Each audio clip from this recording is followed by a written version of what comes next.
50 anos dos Untués. Sendo o 50º aniversário da criação daquele que foi um dos conjuntos musicais mais famosos da ilha de São Tomé, não podia deixar passar o ano sem assinalar esse feito com uma dedicatória. O historial do grupo que nos fez dançar em momentos importantes e felizes das nossas vidas. Esta memória foi-me narrada por 3 protagonistas do conjunto: Alberto Neto, mais conhecido por Betinho, Beto Moraes e Lionel Aguiar. Vários simpatizantes também se prontificaram em fornecer algumas informações.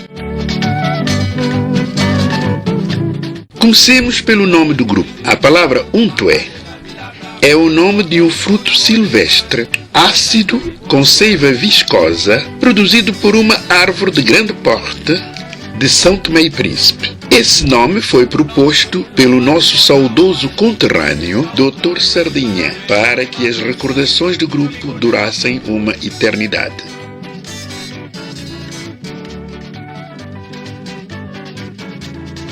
Isto é naturalmente uma curiosidade por parte de todo o público telespectador.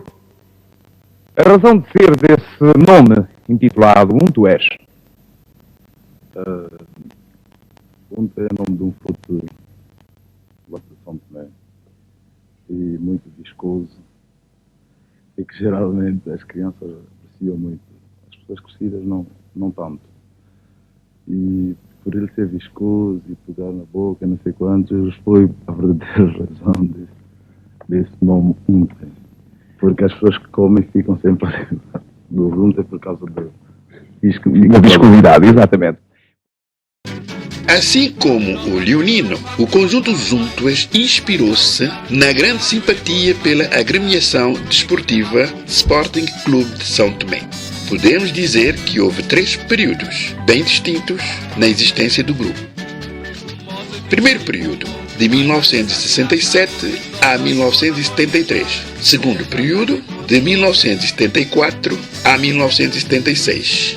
Terceiro período, de 1977 até os meados dos anos 90. Nascido das cinzas dos leoninos do Sr. Quintero Aguiar, o conjunto musical Os Untués teve o seu início em 1967 por iniciativa do Juvenal Lopes e José Aragão. Marcou gerações de santomenses durante aproximadamente 3 décadas, brindando os seus fãs com boa música em momentos inesquecíveis das suas vivências culturais, juvenis, amorosas e revolucionárias. Em 1967, Lionel Aguiar, Alberto Neto, Beto Moraes e Horácio Pinho iniciavam um grupinho musical na sede do Sporting Clube de São Tomé. Na mesma altura, José Aragão e Juvenal Lopes também perspectivavam criar um novo conjunto musical. Ao ouvirem falar daqueles jovens do Sporting, foram visitá-los. Convidaram Lionel Aguiar e Beto Moraes para um primeiro ensaio em casa do Juvenal, porque este tinha uma panóplia de instrumentos, guitarras, entre elas uma elétrica, bateria e diversos outros de percussão. Após o primeiro ensaio, Juvenal e José Aragão ficaram animados, pois os jovens estavam muito motivados devido aos instrumentos superiores àqueles que tinham no grupinho do Sporting e por saberem que iriam atuar ao lado de 2 pessoas mais experientes, como o baterista consagrado Juvenal Lopes e o vocalista talentoso José Aragão. Dá-se então a fusão dos 2 grupos e começam os ensaios. Inicialmente, faziam-no em dias alternados, mas, pouco tempo depois, a periodicidade passou a ser diária, levando o conjunto a evoluir rapidamente. Foram convidados pela primeira vez a atuar numa matiné dominical no Sporting Clube de São Tomé, em finais de 1967.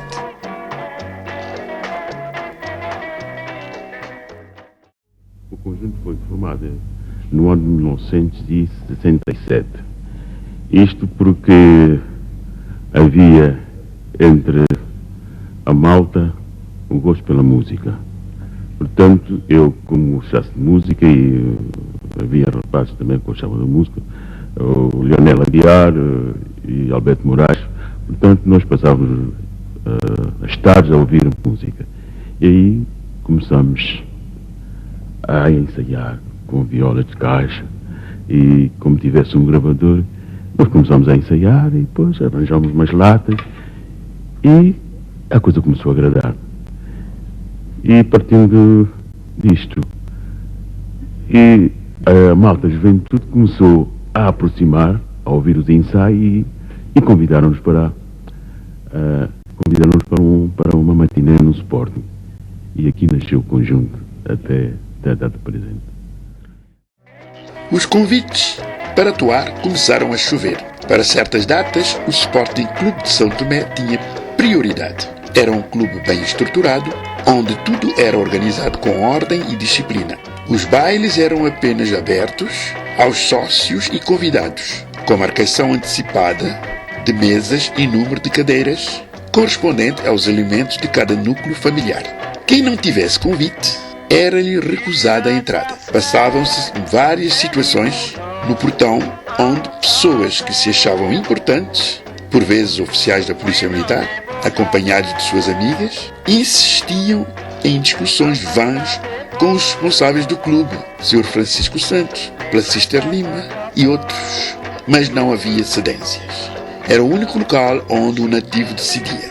Quem não for sócio terá que adquirir um convite através de um amigo que fosse sócio ou convidado, mas não na hora do baile. O conjunto exigia condições mais ou menos idênticas aos clubes ou outras instâncias para onde tivesse que atuar. O leque foi abrindo, começando pelo Clube de Santana, Clube Náutico, Clube Militar e festas de freguesia, onde as condições exigidas incidiam mais na segurança das pessoas e dos instrumentos.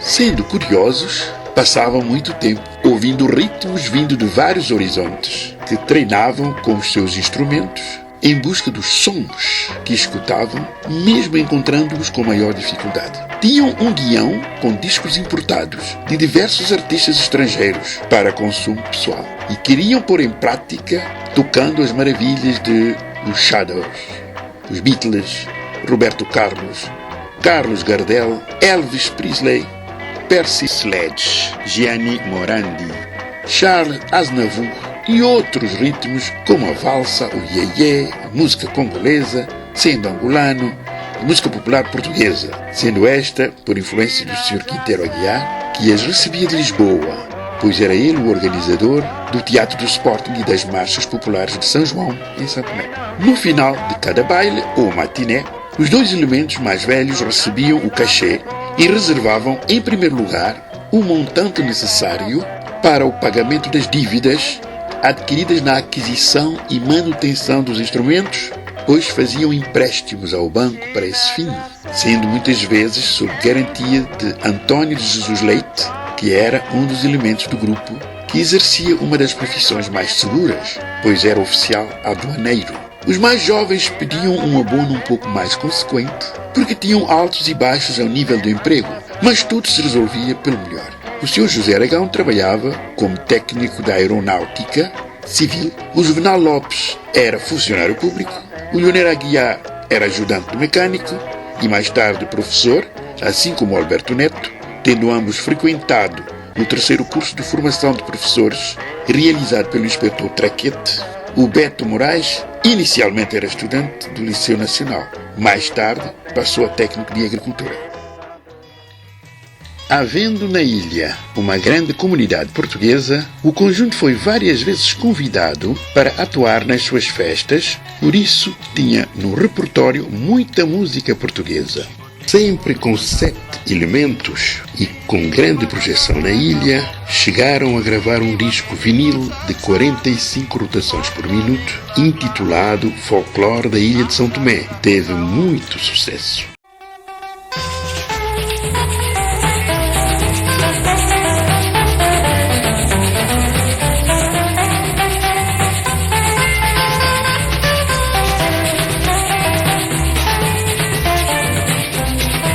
Pequena, pequena nossa caneta, o gosto com alegria, nossa caneta, pequena, pequena, nossa caneta, o gosto com alegria, nossa caneta. Tinham um grande e ilustre admirador que, a certa altura, estava quase sempre presente nas suas atuações, no Sporting, na sede de Santana, no Clube Náutico ou no Clube Militar.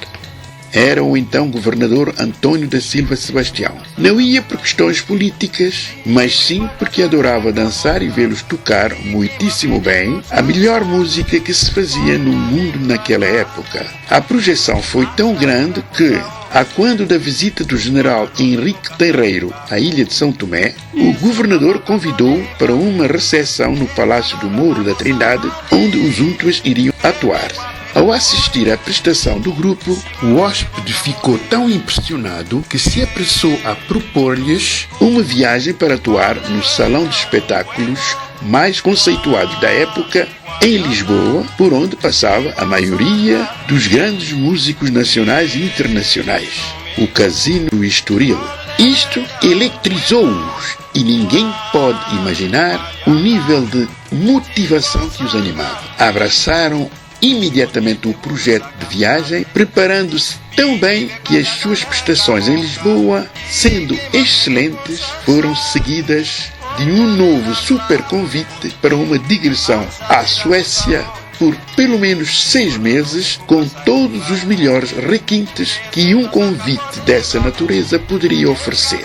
Os mais jovens, Leonel Aguiar, Beto Moraes e Alberto Neto, sentiram-se muito felizes e estavam decididos a partir para essa aventura tão prometedora que lhes poderia servir de alavanca para uma carreira internacional comparável à de outros grupos como o Conjunto A Voz de Cabo Verde, que já tinha na altura o estatuto internacional, tendo já feito uma digressão a São Tomé. Mas encontraram a resistência dos mais velhos, José Aragão e Juvenal Lopes, que, por questões ligadas à família e ao emprego, resolveram recusar, mesmo com a garantia do general em relação aos seus empregos. Não podendo seguir incompletos, acabaram todos por regressar à ilha natal, deixando morrer um sonho que poderia ser maravilhosíssimo. Segundo os músicos mais jovens do grupo, quem se ocupava das letras das canções eram os mais velhos, José Aragão, Juvenal e Leite. Por vezes, várias canções interpretadas por José Aragão, na língua nacional, tinham metáforas intencionais, cujo objetivo era integrar o povo na tomada de consciência coletiva, forjando-o para uma possível resistência passiva ao colonialismo. Foi o caso da canção Ossobo e outras como Chimoene, que descrevia as dificuldades cotidianas da população, Santomé Jingá, da Kwakudani Kobodawa, e aquela que maior polêmica gerou, intitulada Caçu Penado, também de José Aragão, que, segundo a explicação de Alberto Neto, talvez tenha sido intencional, mas foi lançada num contexto menos apropriado. Acabou por ter diversas interpretações e provocou o mal-estar entre a população. José Aragão, que foi o autor e intérprete, foi ouvido pelas autoridades. A canção foi simplesmente interdita. Nunca mais foi ouvida e ninguém conseguiu obter a gravação, tendo ela sido banida de todas as redes na ilha. Tentei solicitá-la aos fãs, mas ninguém mais a ouviu.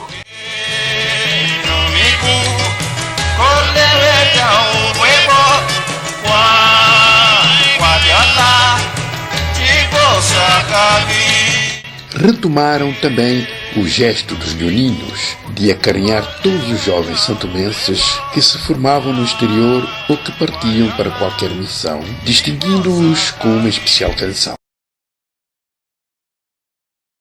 Dia 30 de dezembro, dia no céu, Cafiuano, com 7 homens de Santo Tomé, che batelae, ba cumprir destino. Quasa 7 homens, mina de desu, quatilanique, mandalecado. Povo yano, bons anoe.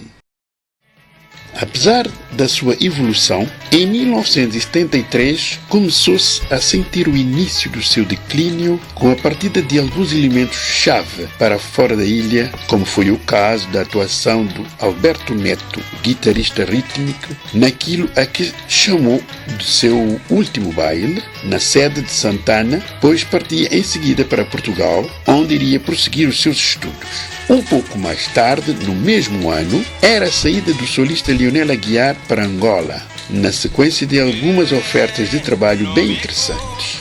Deste modo, o cantor José Aragão também se afastou do grupo, deixando-o um pouco à deriva.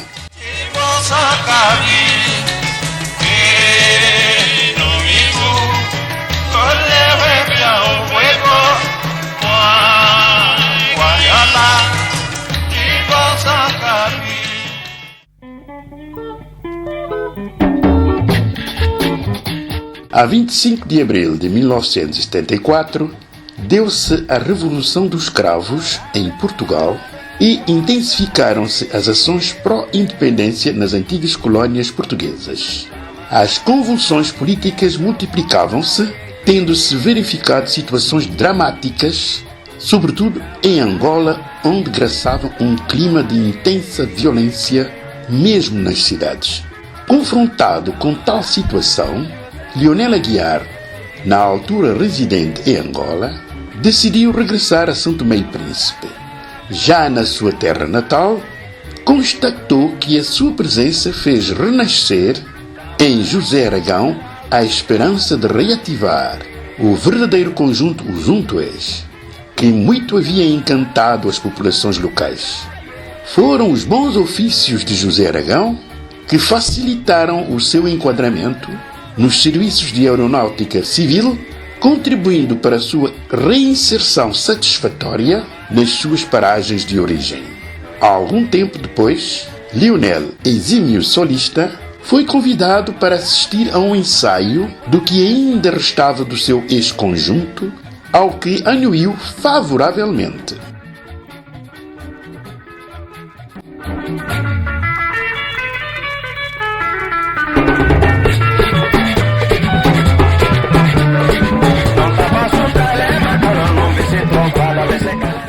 Pôde então constatar que a banda era integrada por mais de 20 elementos com uma coordenação deficiente. A quando das atuações, o funcionamento consistia em, num mesmo evento, repartirem-se em subgrupos que tocavam alternadamente, ora um, ora outro, sucessivamente. Recordou-se dos seus tempos de músico no ativo, em que os 7 elementos integrantes do conjunto atuavam em permanência simultaneamente.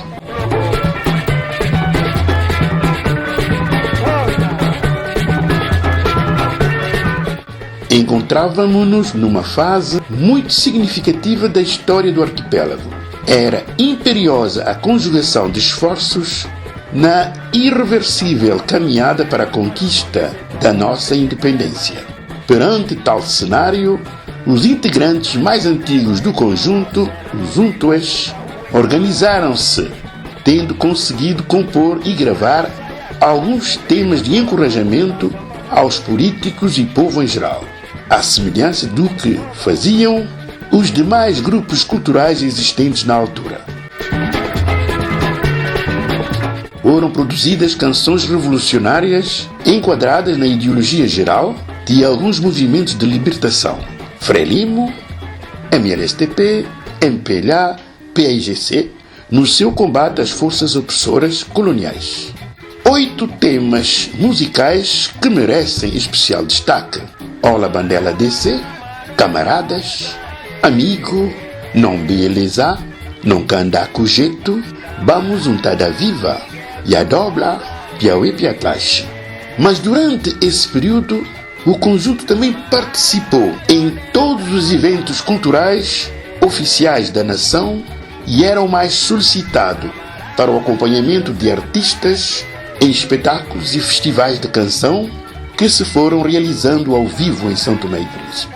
Temos como exemplo o Festival da Canção Distrital, em que o grande vencedor foi o representante da cidade de Angulares, com a canção Notoatia Mon Colomba Fênio Aquane. Cito também a orquestração musical das duas canções que o Calu Mendes apresentou na Gala Internacional dos Pequenos Cantores da Figueira da Foz e foi o vencedor absoluto.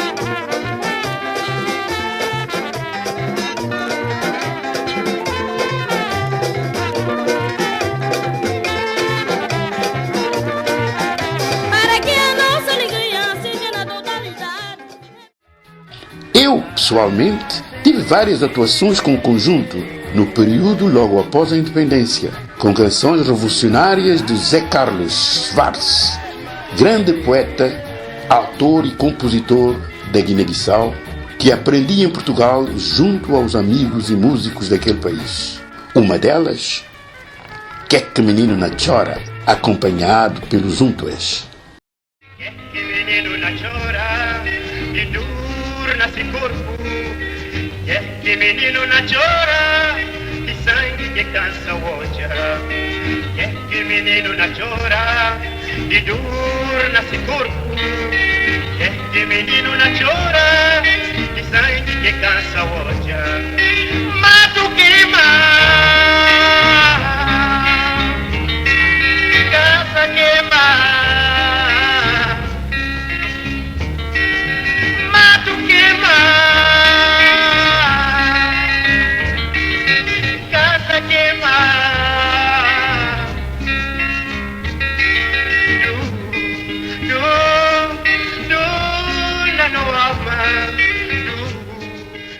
Toque da sonhe, tapaiai.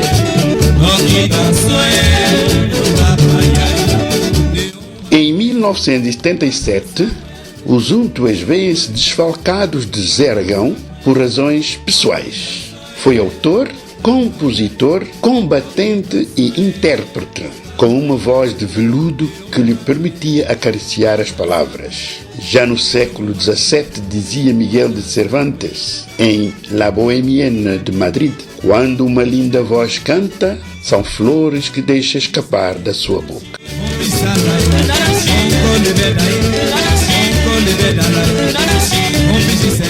Mas Leonel Aguiar assume então a liderança do grupo, empenhando-se seriamente na sua revitalização. Identifica novos elementos para integrar a banda, seleciona os melhores, centra-se na ideia de agregação de instrumentos de sopro, convidando os senhores Pinho e Alfredo, aos quais segue-se o Idalécio para o teclado. Os irmãos Antônio e Mário Nunes, ex-membros do extinto conjunto Mindelo, que se havia desagregado no ano anterior, encarregam-se numa primeira fase das guitarras ritmo e baixo, respectivamente. A presença destes revela-se, porém, efêmera, tendo sido posteriormente substituídos por Celerino Godinho e Antônio, discípulo de Leonel Aguiar em guitarra ritmo.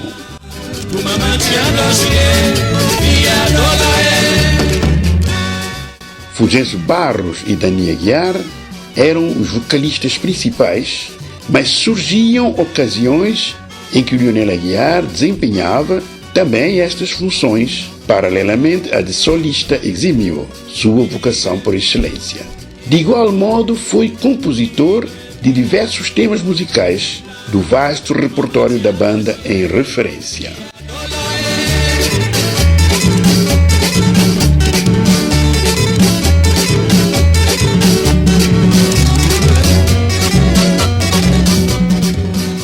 A bateria era assegurada por Zé Mindelo, umas vezes também vocalista, outras vezes integrante do coro. Juvenal Lopes responsabilizava-se pela percussão e, conjuntamente com Mascarenhas e Zé Canzá, fazia igualmente coro. Uma vez reconstituído, o agrupamento musical Os Untues brindou os seus apreciadores com mais alguns anos de grande sucesso.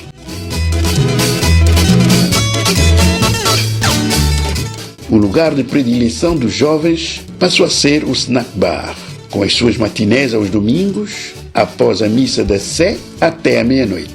Bailes e matinés se multiplicaram em todas as festas das freguesias e podiam contar com a presença infalível de os Muandis, a sua principal falange de adeptos, dirigida por Nelson Cabral, sempre com vigoroso apoio em todas as festas e piqueniques que fossem organizados.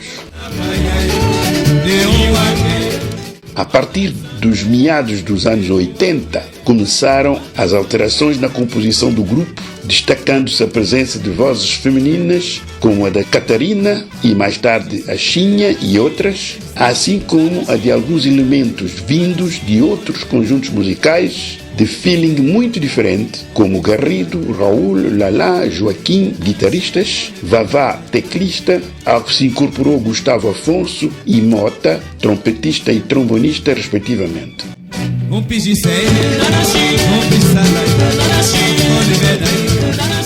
Nos primeiros anos da década de 90, começa a esboçar-se a desintegração do conjunto, com a partida para o exterior do país de alguns dos seus imprescindíveis integrantes: Fulgêncio Barros, Dani Aguiar, Idalécio Costa, Gustavo Afonso, culminando com a de Lionel Aguiar, o ícone da orquestra.